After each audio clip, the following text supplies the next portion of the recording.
संपूर्ण गाजा कब्जा अभियान जारी। गाजा शहर पर कब्जे के लिए बड़ा जमीनी हमला। रात भर गाजा में भीषण हवाई हमला।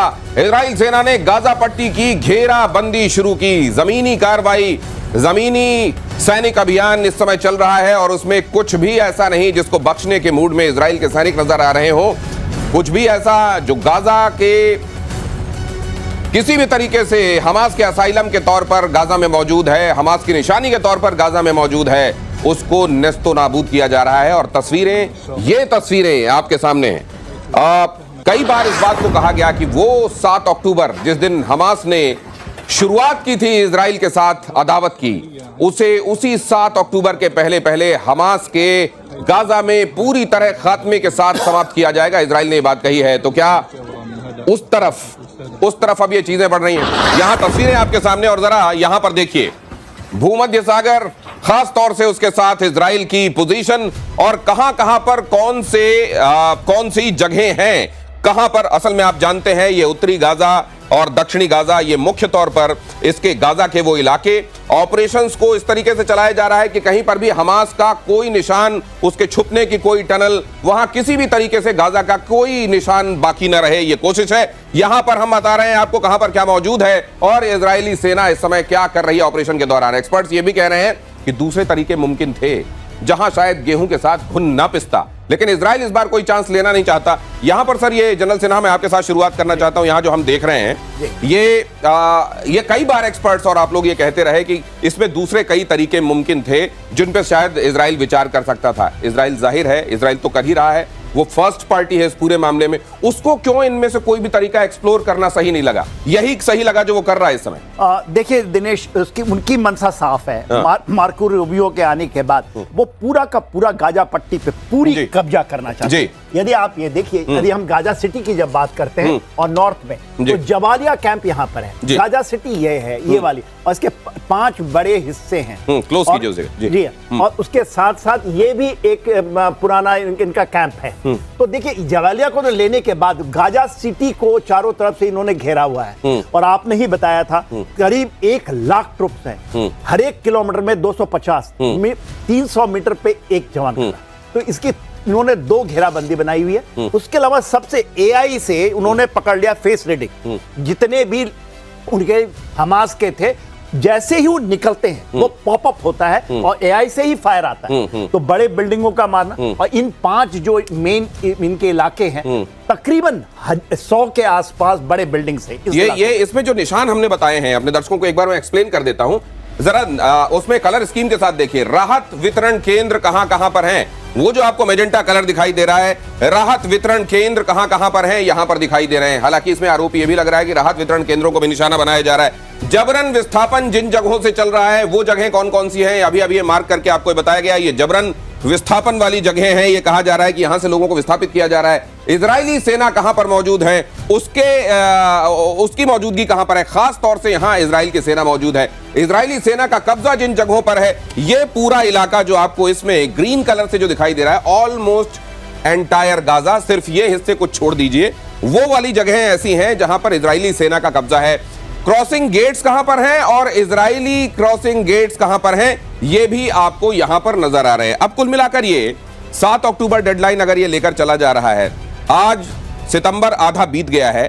7 अक्टूबर के साथ बचा हुआ समय और बची हुई चुनौतियां, क्या कॉमोडोर बहल ये आपको पूरा होता हुआ दिखाई दे रहा है? बिल्कुल नहीं। अगर आप देखिए IDF की अपनी स्टेटमेंट है कि हमको 6 महीने लगेंगे पूरा गाजा के ऊपर कंट्रोल करने के लिए। ये टोटल एरिया कितना है, अगर हमको साउथ से लेके नॉर्थ तक देखें 363 स्क्वायर किलोमीटर है।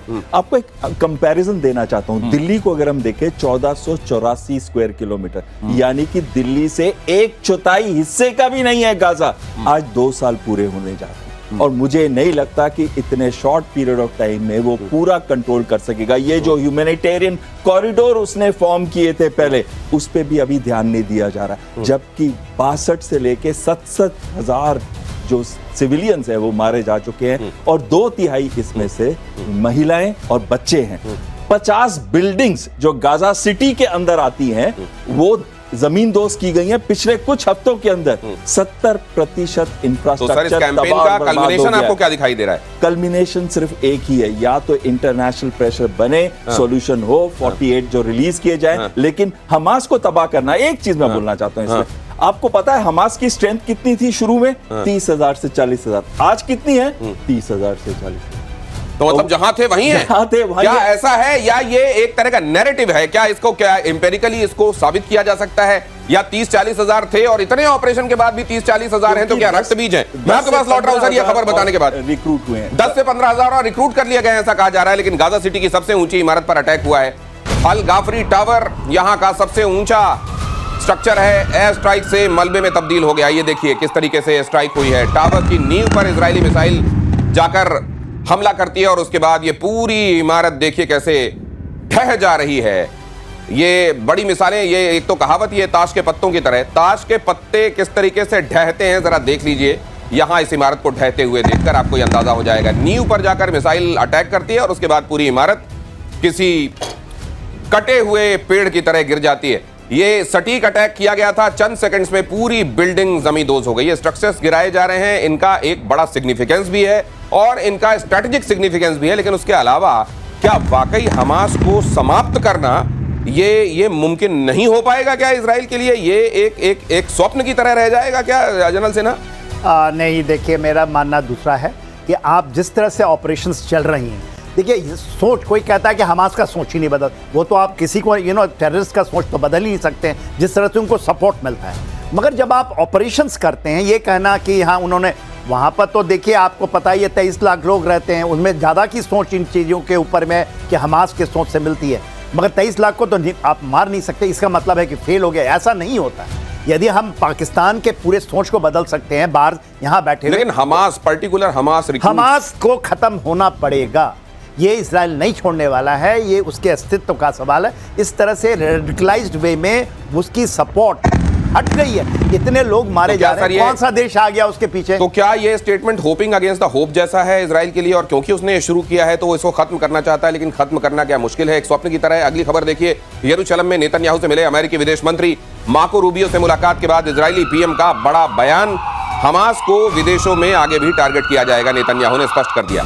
इजराइल को सीमाओं से बाहर जाकर रक्षा का पूरा अधिकार है। मार्को रूबियो यहां पहुंचे थे कि अरब वर्ल्ड एकजुट होता जा रहा है। पूरी जो एक तरीके से मुस्लिम देश हैं वो इजराइल में ने कतर में जो अटैक किया है उसके बाद वो एकजुट होते हुए दिखाई दे रहे हैं। और जाहिर है अमेरिका ने जिस तरीके से स्ट्रेटजिकली खासतौर से अरब वर्ल्ड को डील किया है बीते कुछ सालों में, उसको ये लग रहा है कि कहीं ऐसा तो नहीं है कि उसने जो पूरा एक काम किया था वो इससे एबॉलिश हो जाएगा और उसकी स्कीम ऑफ थिंग्स फेल होती हुई दिखाई देंगी। इधर इजराइल ने लेकिन इस बातचीत के बाद यह स्पष्ट कर दिया है कि हम तो अपने दुश्मनों का सफाया, वो बेशक किसी विदेशी जमीन में जाकर रुके हों, हम उनका सफाया करना जारी रखेंगे। इस खबर के मायने, इसके इंप्लीकेशंस, कोमोडोर बहल।